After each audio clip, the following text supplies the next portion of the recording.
The Q101 Morning Crew. On Q101. Brian Kenzie on Q101, and we welcome to the show Mark McGrath, Sugar Ray, extra Sharknado movies. You've seen him in so many things, and he's coming to Chicago. We'll get to why shortly, but here we go. What's up, Mark? I just want to fly. Oh, God. Put your arms around me, baby. Put your arms around me. Around me, baby. Yes, my man. See how it's supposed to sound, though, when he does it? Wait, that was beautiful. Wait, Mark, you do it and see if it's better than what I just did. No, Brian, that was perfect. I was going to say my rule is you can't sing it better than I do. You're ruining my whole gig here, dude. It sounded perfect. No, if that's your rule, then he nailed your rule. That's what's important to remember. Everywhere you go, does that happen? You know what's so cool? All these years later, it still happens. I'll get on an airplane. I'll be walking down the aisle like at 6 in the morning. All the windows are shut. Everybody's tired. And I'll hear this, I just want to fly from like the back of the aisle. And I'll just wave my hand and go, yeah, fly. It's great. But I'll tell you, after all these years that people still care about these songs and want to hear these songs. That's why I'm talking to you guys right now. Q101 Chicago. Come on. Hell yeah. So I'm grateful for it all, man. I really am. Well, we're grateful you called in because we love you. And, you know, I could have done an intro. It would have took probably the whole time of the interview of just all the stuff you do. But the main... No kidding. I mean, this is ridiculous. The rap sheet is unbelievable. It is a rap sheet when you have Sharknado 2, 3, and 6 on there. How much do those pay, the Sharknado movies, if you don't mind me asking? Let's just say everybody gets like the same gratis thing. I get on tangents when I start thinking about Sharknado because I originally was asked to be the lead on Sharknado. Ian Ziering's character could have been my character. And if you want to laugh hard, Brian Kenzie, I turned down the role because there was too much acting in it. And I'm not kidding you. They sent me the script. I go, ooh, that seems like the guy's really got to carry the movie. And I turned down the role. I literally turned down that role. And you had to get a guy like Ian Ziering to do Sharknado because he took it so earnestly. You know, he never thought he wasn't being John McClane in Die Hard. He was so earnest in the role, and it made it work. So let all us non-talented guys, like, you know, they had everybody in that at the Sharknado series. It was super fun to be a part of, and everybody just wanted to get caught up in the juggernaut. So the pay was minimal, but the joy it brings every year during the summer is it's palpable. They're incredible movies. They're unbelievable, and that's so funny that. And you could have been the lead, damn it. I stand by that. Yeah. Like you hear about let's think about that, guys. If I was the lead in Sharknado, you would have never heard of Sharknado.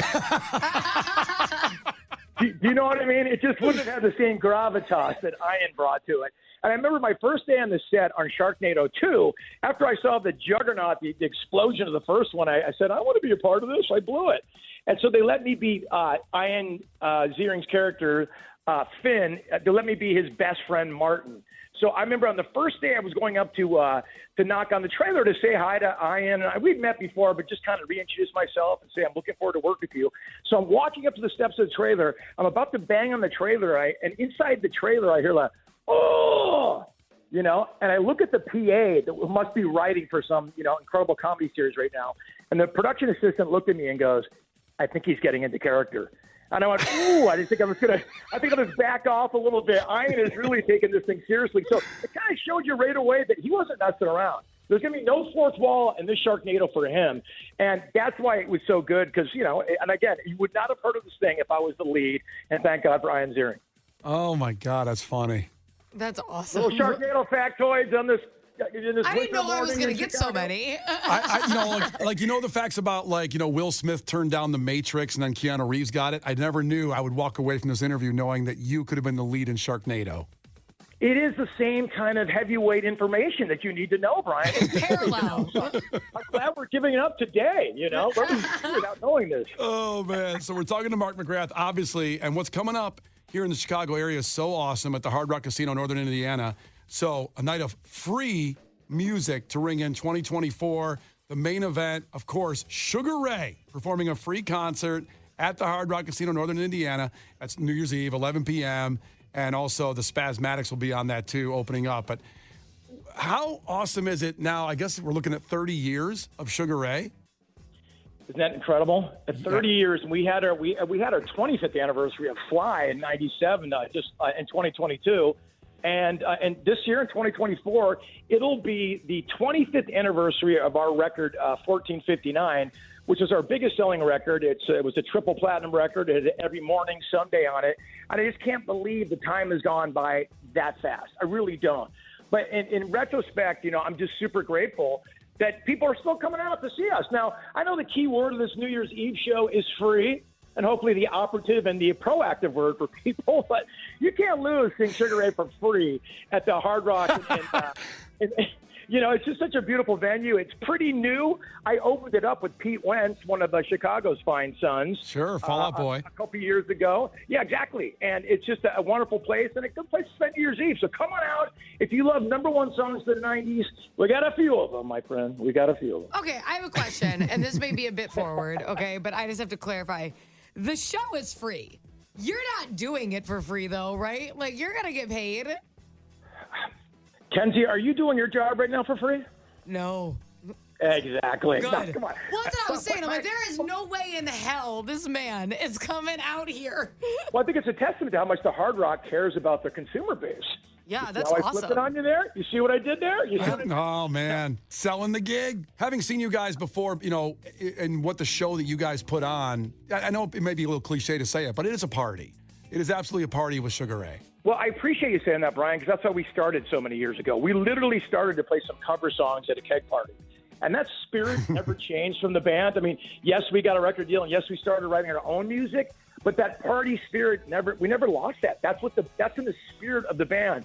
So when you come see Sugar Ray, you're going to be entertained all the time. We're not a band that digs into like these new songs that we just wrote. Here's a 20-minute blues jam that you're going to suffer through. Like, listen, I don't want to hear your new songs either. So I know you're not going to want to hear our new ones. So we stick to the hits. We do like 90s medleys and stuff. We keep it fun and interesting. There's too many good bands like the Spasmatics out there that are ready to take your mantle if you're not entertaining the people. The entertainment level has gone so high with all these great bands that people, you just got to keep people entertained, especially in this digital, TikTok world we live in. And I've noticed that in the 30 years that you'd mentioned earlier, Brian, in terms of performance. You've got to make things quicker, shorter, and easier to digest. And we've always been really good at that. So we'll be doing that New Year's Eve in Chicago area, I should say. I love that you highlighted, like, listen, I promise you, this is going to be the hits. Don't worry. Have you ever gone to a show that you were excited about and they're like, we're going to try our new material on you? Like, what show was it?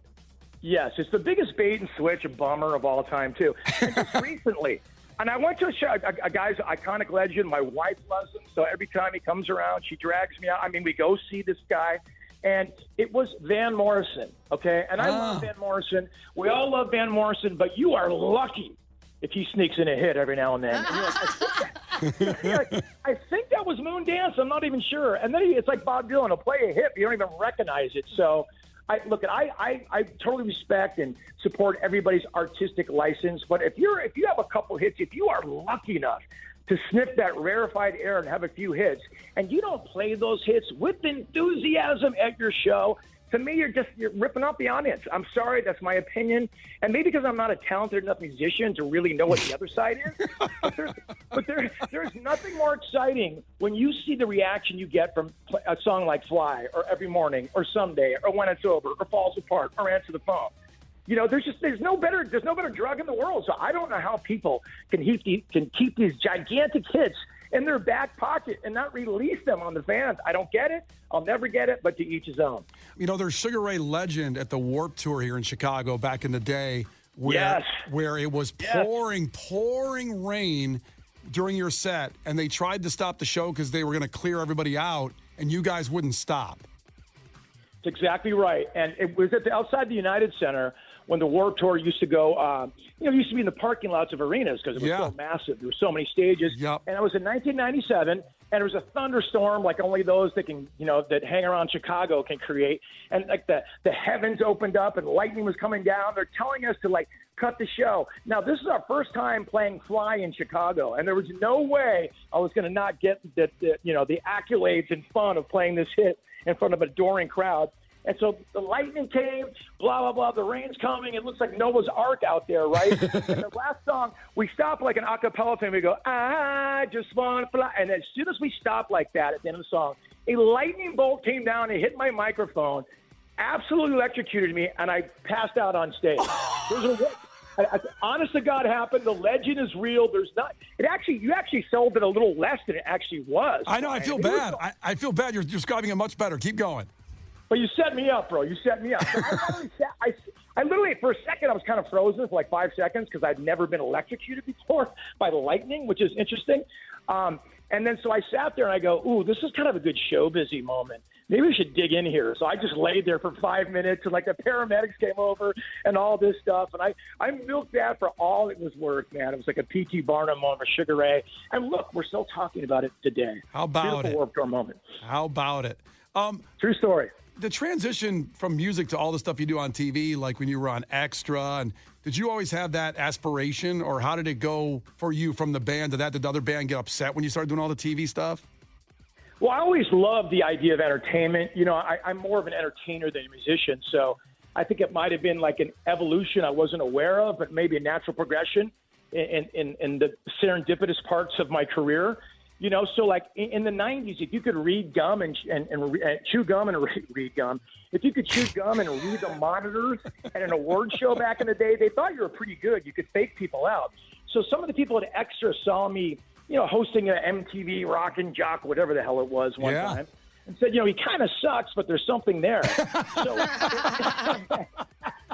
in 2003, when our record In the Pursuit of Leisure didn't light up the charts, was a gigantic dud, actually. Some of the guys in our band had kids, and they wanted to take a little bit of a break, you know, and I said, okay.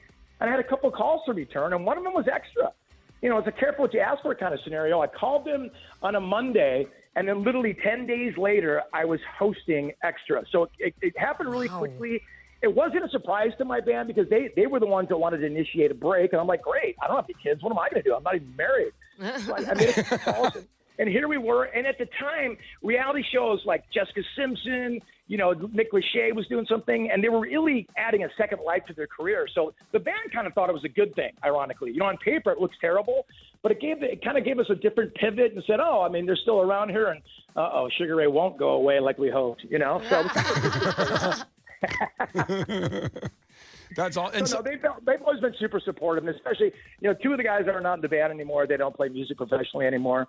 They decided it wasn't to them. Not everybody's a lifer in this business, but our guitar player is still with us, and he's so supportive of everything. I couldn't have asked for a better musical partner in our 36-year career. Yeah, you know, you ended up getting married after dating a girl for a long time, and then you got married, had a couple of kids, and then you were on the wife swap show too. Yeah, and Coolio. Rest his soul, man. Such a great guy. But I don't think anybody told Coolio that wife swap isn't an actual wife swap. You know, the guy was trying to hit on my wife the entire time, going, man, I can do you harder than Mark can do you. Like all this crazy stuff. And my wife was, you know, still mad at me for making her do that, you know. And she had to go out to Vegas and stay at some manager's house that wasn't even Coolio's house, and had some kids that weren't even Coolio's kids around. It was crazy. Me and Coolio laughed about it forever, and it was really, really, really fun. I miss that guy a lot because I ended up doing a lot of the I Love the 90s shows with Coolio, where we go into like the United Center or something like that, and we play all these fun, you know, it's like Coolio, Vanilla Ice, Naughty by Nature, Tone Loc. So I really, really miss that guy, man. I'm really glad that, you know, the music survives, but I have some wonderful memories of Coolio, and they all make me laugh out loud. Super fun dude, but yeah, my wife is still pissed off. Well, Coolio thought the show was called Hall Pass, not Wife Swap. He's like, this is a great idea. This is amazing. He thought that. And I didn't know whether to be mad at him or flattered. You know, it was a little bit of both. I'm like, well, okay, sure.